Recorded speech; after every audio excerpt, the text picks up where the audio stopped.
Hello, YouTube. This is Rod and Jen, and you're on the Rod and Jen Show, where we I like teach that, right? where we teach high income earners and high level entrepreneurs how to invest in real estate by teaching them how to cut their taxes, conserve their income, and create wealth. That's what we do. That's what we do. And we've actually been doing this for over 30 years. We've invested in a lot of property over the years, all over the United States.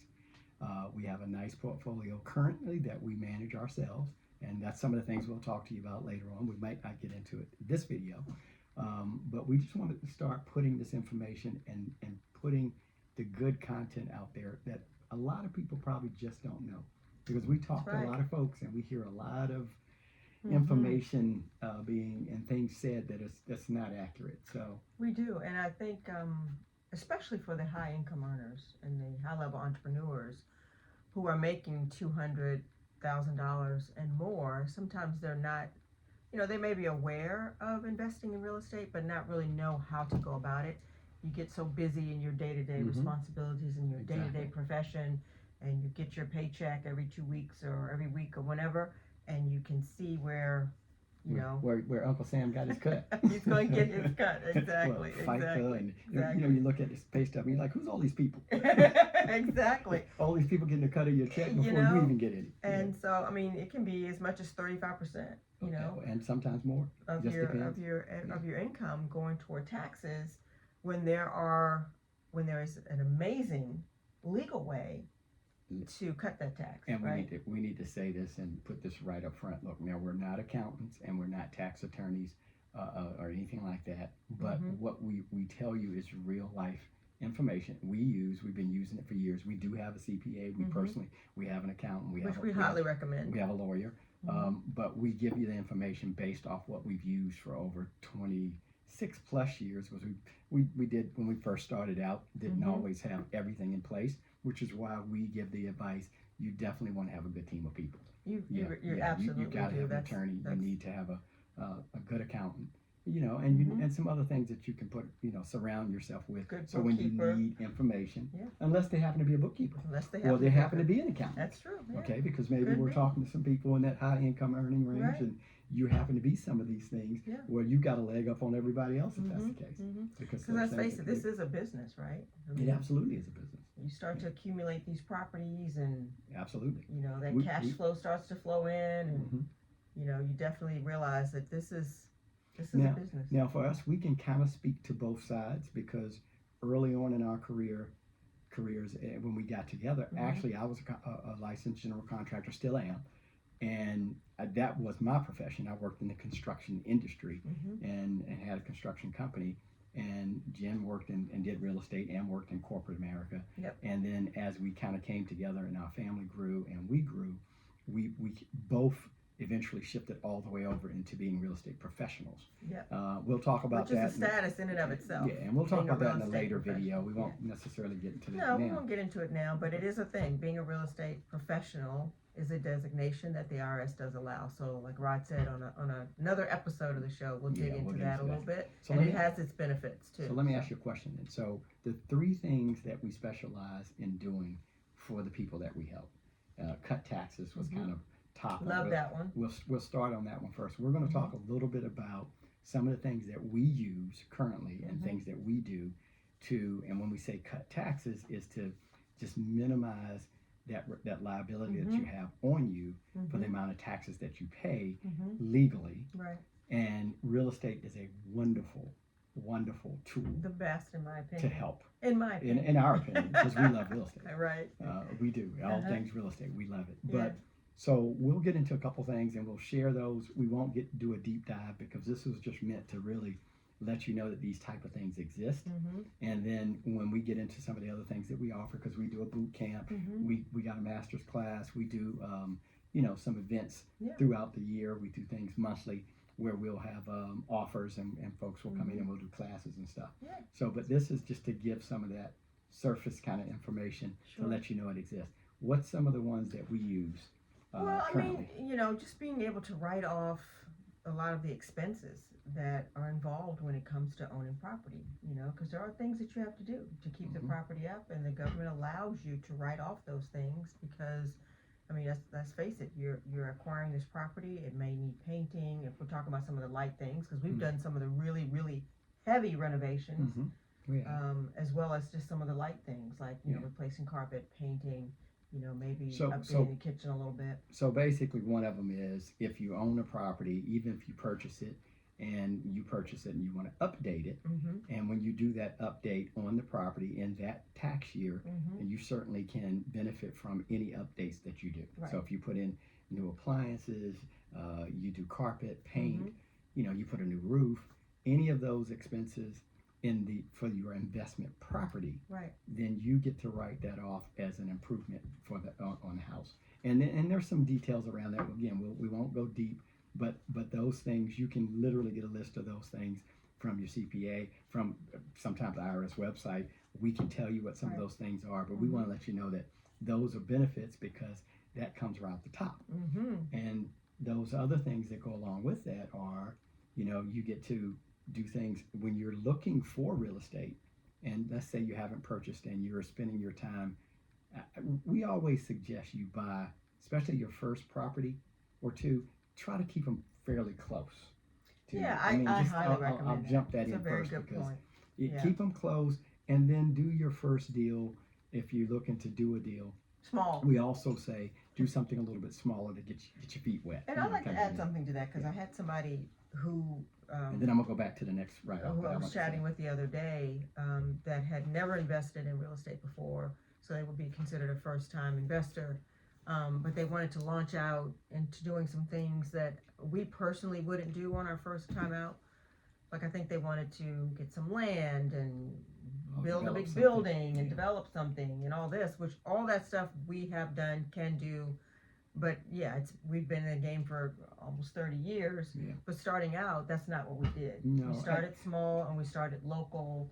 Maybe find a small house. Maybe a 2-3 bedroom ranch style house that doesn't need a ton of work. It'd be a great place to start. That's maybe not in your backyard, but certainly within a short drive. Yeah, we say close. I mean, we'd say an hour, maybe an hour or less. Yeah, I mean, if now I don't like to drive, so I go to sleep if I drive further than an hour and a half. So I'm kind of getting at that point where I don't like anything more than an hour and a half. But hey, if you want to drive 2 hours or less, 3 hours or less, that's your option. But we think that there are good deals in every area. I mean, that's just our philosophy. There's 100%. Always a deal. And we'll even talk to you guys about how to find deals, how to find off-market deals. So I'm gonna go back to taxes. Yeah. Okay. All right. I'm getting excited. I'm getting ahead of myself. So back to the taxes thing. So some of the other things is the stuff that we do when we're looking. When we look for properties, now see, we buy out of state, so I don't want to throw you off with this, but if we were looking to buy a property, say in Florida, which we do, and we go down there, or Georgia, when we go down to do that's an expense that's we can write off. I mean, we're going specifically for that purpose, either to check on a property, work on a property, or to solidify a deal for property. Those expenses are expenses you get to write off.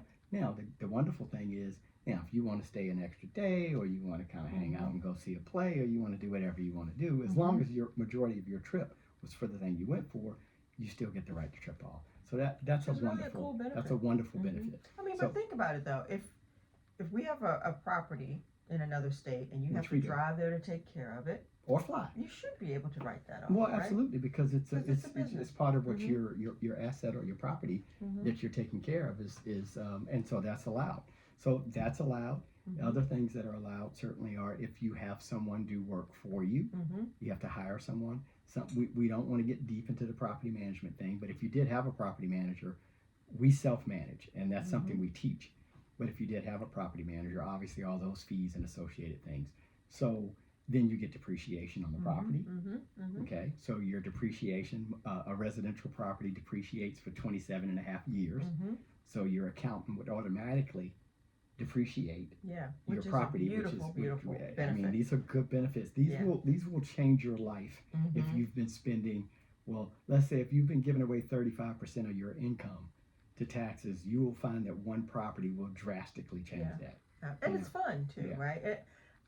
I find joy in every time we buy a property and we can go and touch it and walk through it, and We love real estate. So, we just love real estate. yeah, So, yeah. but it's just so satisfying to see a property go from, you know, an ugly duckling to something that's beautiful, a beautiful swan, and we do take it from one level to the next. Okay, that's if we buy that kind of property. Now, see, you're going to get the HGTV and all those kind of fans all hyped up and excited. So we have a chapter and we talk about that too. You have to, you don't buy emotional.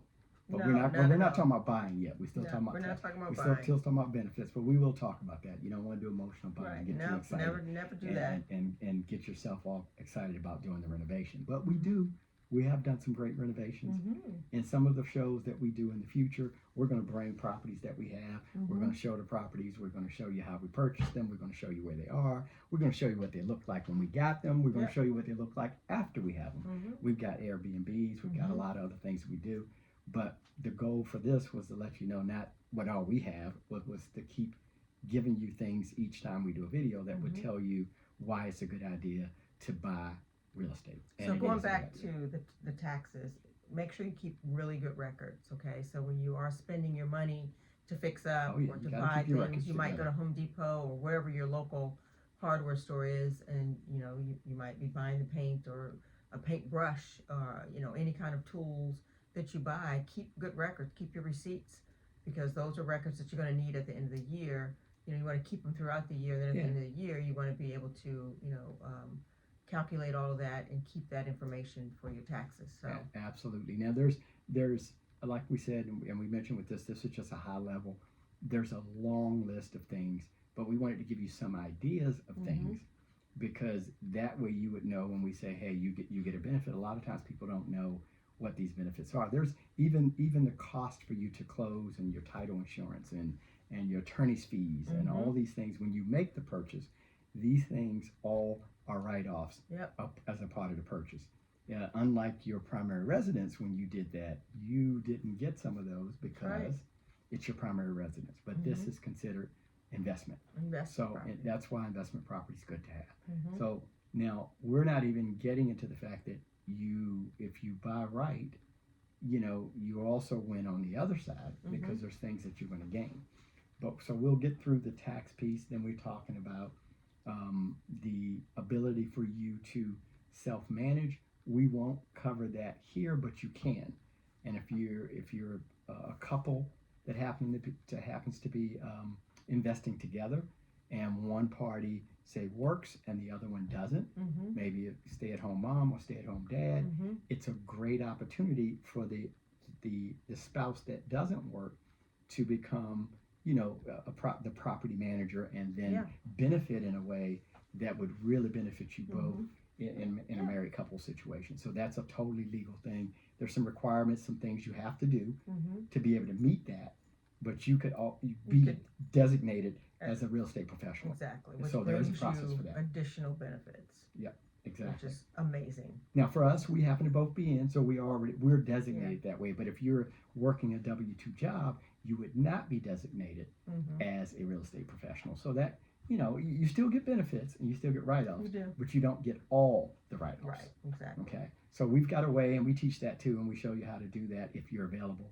and you have the ability to do that. We talk to a lot of times couples Right. is who we get the benefit of helping in that scenario, or someone that's self-employed or maybe not employed and you know can figure a way or have some money sitting on something or trust or something, and you can get in. You can become that too. Yeah. So so there's other things. So the second thing we talked about was Conserving conserving income. So now explain the conserving income. Well, I mean, you just mentioned a little bit of it. I mean, if you're able to write off certain losses from your investment property, if you're in that professional real estate status that we talked about earlier, we'll go into a little deeper in another episode, but you're able to reduce your W-2 income that way. So you're not paying as much tax on your income. You can conserve some of that income if you know the proper way to get that designation so that you can take the losses that you might incur that might happen on your investment property. So that's one of the ways you can conserve your income.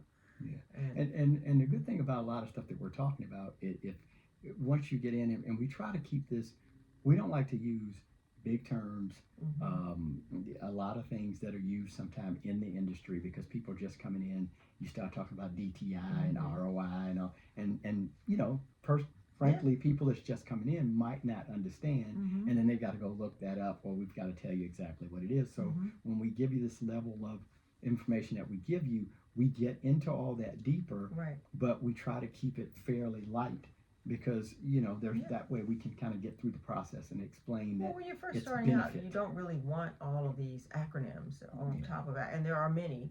You'll Yeah. learn them as you go. Yeah. Absolutely. So we won't throw a lot of them out. You just start small, start to study. Take bits of information at a time and Oh, yeah. digest that. And don't let it overwhelm you. And But don't let it overwhelm so you. conserving the income. Mhm. So the other thing that's a benefit that it kind of rides the fence between the two, which is things that become tax breaks or tax cuts, and also things that conserve income because they kind of blend together. Mhm. But this is a business. Real estate investing is a business and certainly can be treated and should be treated as such. That's the way we treat it. Mhm. Our properties, all of our properties are held in the LLC, Mhm. which is something we recommend. And again, we'll get into that somewhere later. But Yeah. creating LLCs, you create managing members or partners. You in essence create a business. You get a federal ID number, and that gives you benefits of a business structure that also allows you some things. Mhm. People can employ their children to work Mhm. with them. Mhm. IRS allows that up to $12,000 a year Mhm. for each child if they're Even and tiny children. yeah. I mean, we've heard some stories of even people employing their babies and using them in ads Mhm. for their company. Mhm. Which I wish we could use one for our dog. We can't. I don't think they I allow don't that. think. But Maybe one day. who knows? But anyway, as much as she eats, it would be great if we could write her off. We don't have Certainly any would infants. be All of great. our kids are grown. Mhm. But for those of you that would have children that are still at home with you that are under the age of 18, that's a benefit that Mhm. you can take additionally with being a business and being in real estate. So Mhm. there's a lot of things that the door gets open to Yeah. when you do this. Absolutely. And these things that we mentioned are things that we use. And you mentioned starting an LLC. Literally, you can do it in 5 minutes. Yeah, depending on what state. Yeah. Depending on what state. Most Yeah. states are fairly easy. Mhm. We're in Virginia, but we Yeah, all. because some states you may have to mail in the application. Well, I don't For have to us, we mail just in. Go 'Cause right online and do it. But most states have met that new federal law requirement that most states, it would have to be a very small area that wouldn't have access Yeah. computer-wise because that was a requirement. Mhm. So I think most states probably do that, but we don't know what their response time is. We Right. know that in our state, you can literally get an LLC within an hour Yeah. or two, Mhm. which is the state of Virginia. But we have property in Georgia, we have property in Florida, we've had property in Washington, D.C., property in Maryland. Mhm. So we've done all these states. Alabama. Alabama. Mhm. So, and it's relatively easy, and that's not a difficult thing. It's not necessarily just attached to your real estate. You could actually open one now Mhm. if you chose to, in preparation for Yeah. your purchase, which is what we recommend. Mhm. You can get that part and have it already ready so that when And you then your tax Yeah. ID you number. get your federal ID number and You all get that very fast as Yeah. well, and it'll Yeah. be emailed to you. So we're getting off a little bit, but we kind of bring those things up because we'll come back later in other shows and we will talk about it. But that way, it's putting it out there. Yeah. So that's the whole income conservation is pretty amazing because when you are used to filing your taxes and you don't file a Schedule C or one of these schedules where you get to a Schedule K, you write off all these additional write-offs Yeah. for properties and business, and because there's a whole myriad, and so you start looking at all these things you get allowed to write off, and that all then transfers over to the front page, and you start knocking down your taxable income. Absolutely wonderful. The goal is to get to zero. If you can get to zero, Bring it to zero. That's what we say. When our team gets us to zero, they're all our heroes. Right. So the being at zero is just a wonderful thing. Yeah. We've achieved that many years. We don't achieve it every year. We try to, but legitimately be able to get there. And we're not the first people, and none of us created this in our generation. This has been around forever. So it's about us knowing and being knowledgeable and learning. But the beautiful thing about real estate is some of the things I mentioned before, the joy that you get in taking a home from something that may have even need to be torn down, once you get to that level of experience, to a home that someone can actually live in. And we provide housing for people at the end of the day. So, you know, the benefit that we get financially and the wealth that we get to create is sort of a byproduct of all of it. And we get to provide housing for people that need a home, that need a place to live, and we provide nice housing. Oh, yeah. We don't finish a project until we can look at each other and say, we live there. we'd live there, and then we can walk away. But, you know, even the joy then of finding a tenant that is in need of a place to rent, you know, that qualifies to rent that particular home, and see them moving in and enjoying that property is so gratifying. It's so rewarding. Yeah. So the thing we love about real estate is that it has so many there's many aspects areas of it. to enjoy. Yeah. And we have commercial property as well. So it's any tenant. So if you got residential, commercial, it's just about providing people a place. The way we've always looked at real estate, and probably has a lot to do with the industry that I come from, which is, you know, we've done a little bit of everything, but building and making things nice and doing a nice product. I mean, some people are okay with things not being nice. We're not those kind of people. When we do things, and most people that we talk to like to know that if you own something, you're proud of it, you know, and you take care of it. So those are the great opportunities. And the other one we talked about, which kind of blends right into this, is generational wealth. Now, generational wealth for me is really a hot button and a really important thing, and that's probably because I don't come from that. Okay, so grew up in a very dysfunctional, you know, bad situation, and where we were definitely poor.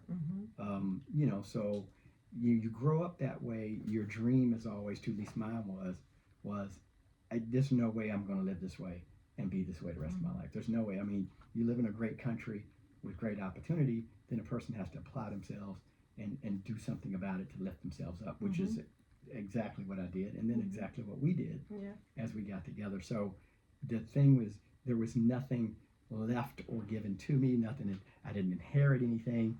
Look, just truth be told, when I was a teenager, I had to work to even get money to get something to eat. So that's a good thing. Yeah, it's a good thing to work. But I don't. But I don't look at it as a bad thing. Right. I look at it as a good thing because it motivated me. Yeah. And so sometimes if you're given too much, I was reading a book by John D. Rockefeller, and John D. Rockefeller wrote letters to his son, John D. Rockefeller Jr., and he wrote those letters over a series of about 30-something plus years, I think, up to early 1900s, right on up to, you know, well before he passed away. But there's a book that he put out, and he's given him all the tips and things that he's explaining to them about him being successful. Yeah. And one of the things that hit me right away in the book was, he told his son, he had a son and a daughter, he said that when they were growing up, he intentionally would not give them too much, even though they were extremely wealthy, because what he didn't want to create was a situation where they would not be able to understand that you have to apply yourself, take action, work, and be disciplined to be able to be successful. And so he didn't let them know early on in their lives. And I thought that was very interesting, because a lot of people in the days and times that we live in, they're very used to the best of everything. Nothing's difficult. Right. Everything is, you know, you've got Available, the best phone, handed you've got to an you. iPhone 44, you know, you got you know, the best car, you got the best place to stay, the best clothes. And then if you even mention to a young person today and tell them they can't have something, you know, it's a lot different than how we grew up. Right.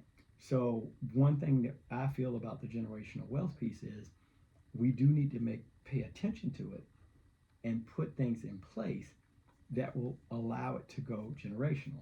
John D. Rockefeller and his family, for 5 generations, they're literally maintained their wealth for 5 generations. Incredible. That to me is just one of the most incredible things. They are still worth today over $40 million. Okay, and this is 100+ years later. Okay, so his family owned some of the most expensive property, Rockefeller Center, the park, the ice rink in New York. They owned all that. 40% of his wealth was held in land, in real estate. So Woohoo, there you go. but his and that was his intention from early on, was to build that generational wealth, so his grandkids would still have money, and they do. And I think that's beautiful, and that's what real estate does for Well, you. that is what real estate does, and the other part about it is just not difficult. I mean, real estate is easy once you learn the formula, and once you learn how to go about doing it. You can do it over and over and over and over again. It's like rinse and repeat, rinse and repeat, and you can build wealth starting very small and build wealth very quickly through this vehicle, which Right. we absolutely love. Oh, we said we loved it a couple times. We love real estate. Well, it's been good to us, you know. Well, It really has. We had our ups and downs with it, especially during 2008, and we talked about that on one of our other episodes. But Yeah. that wasn't real estate's fault, even during that. No, we like to say, you know. But one thing that we do is we keep our big boy and big girl pants on. If we do something wrong and it was on us, Right. we own up. So we Right. did some things, we've made mistakes. But the beautiful thing about us teaching it the way that we do is we'll tell you about our mistakes. Oh, We don't. yeah. We don't. So you can learn from them. We don't hide anything. Right. So we made bad choices over the years. Mm-hmm. One of the funny stories I just thought about was we'll tell you some stories about things and these are real stories for us. But I want to tell you about how this can be generational wealth, and I like to use the story, so I'll tell them this one. I have relatives, a sister and brother-in-law, that bought a house. Probably 27 plus years ago, retired military, out in San Diego. Beautiful. We love San Diego. They bought the house, took very, very good care of it. And, of course, they're both retired. They're saying, hey, the house is paid for. Let's stay here. We'll do a few little renovations. And lo and behold, a developer or someone knocked on their door and said, hey, we'd like to buy your house.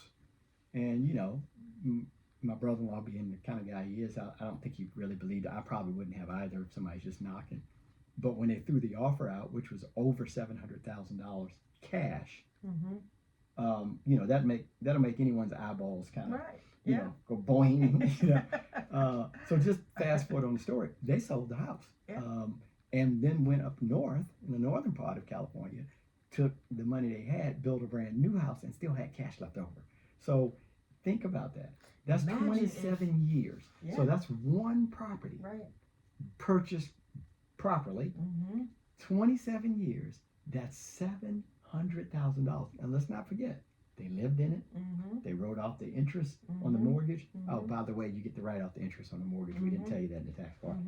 They wrote off the interest on the mortgage. They enjoyed it. They raised their kids there. Right. You know what I'm saying? Right. So it wasn't like they suffered or sacrificed even living there. Yeah. And then they sell it and get enough Right. to build a brand new house and Right. still have money left over. But listen to this, right? So let's take that same family, and I love that example every time I hear it. But let's take that same family, because they didn't invest in real estate, as far as I know. No, They no, didn't. I don't think But let's they take ever that purchased same anything else. family And during they that same purchased period two of those. time. If they had purchased Or three a of those. couple of small houses, Come on. because it doesn't take a lot, right? Right. Let's say they purchased a couple of small houses in the local area somewhere, and put a tenant in the house. So the tenant's going to pay your mortgage, pay down the principal on your loan, so you're getting that appreciation and you're getting that tax flow year after year after year after year.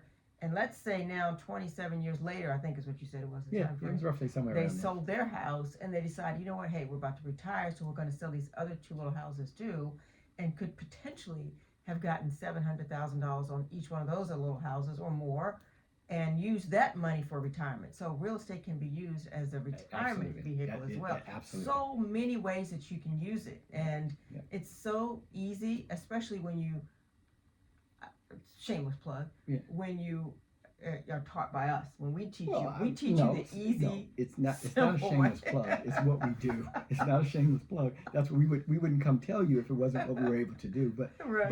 but we're probably getting about to the end of the video, so we're going to do some more very soon, and certainly hopefully people will like this and reach out to us, and we'll let you know what we've got going on. Yeah. But in the generational wealth piece, now you mentioned that, but some people believe you have to have a portfolio of 100 properties or 200 properties. If you don't desire to become a real estate magnate, Right, or exactly. you know, it's at the level that you want to do it. Mhm. But you certainly would want to do it and buy 2 to 3 properties or I can something. tell you this: if they'd have bought 2 little houses, they Oh, would have think done about it. better than they would have on their Think 401k. about it. Think about it. You know, One of the reasons why we, and I think Rod would say the same thing, that we decided to invest in real estate as opposed to the stock market. Some people are really good at that. You mean from that time when we had our money in the stock market and I had to go and fuss at our broker because It was going down, down, I looked down. at my statement and it was going down by tens of thousands, and I'm like, what the heck is going on? And he's like, Stay in it for the long you're in it haul. for the long haul.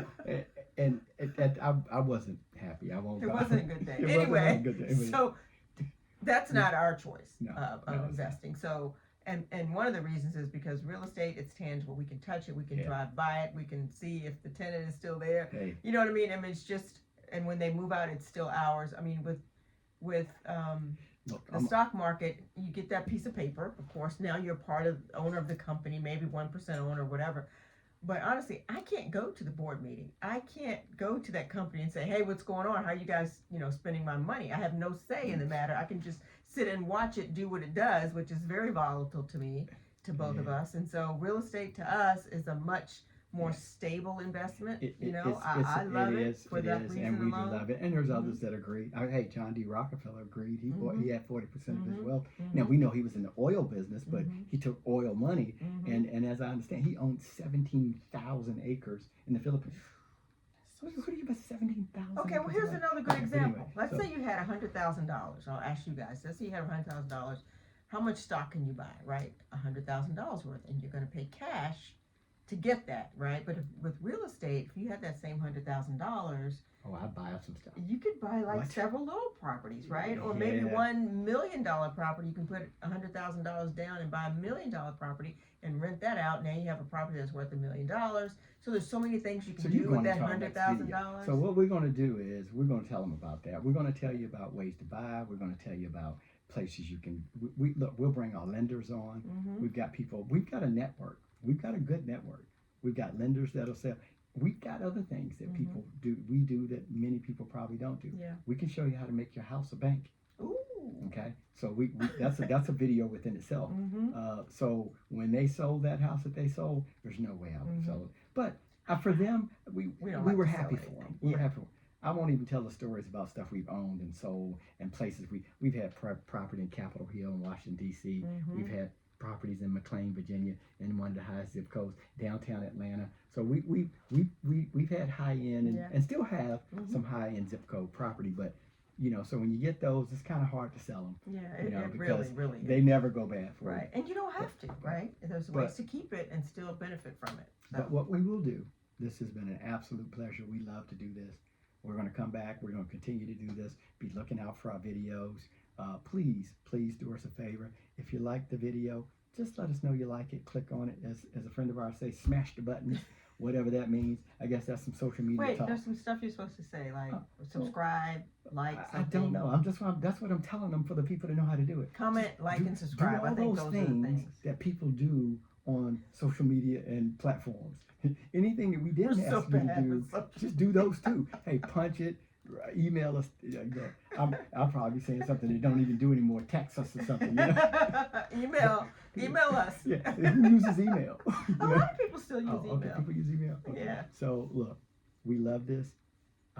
We really appreciate those that look to us and reach out to us for us to be able to assist, and we consider it an absolute blessing to be able to do so.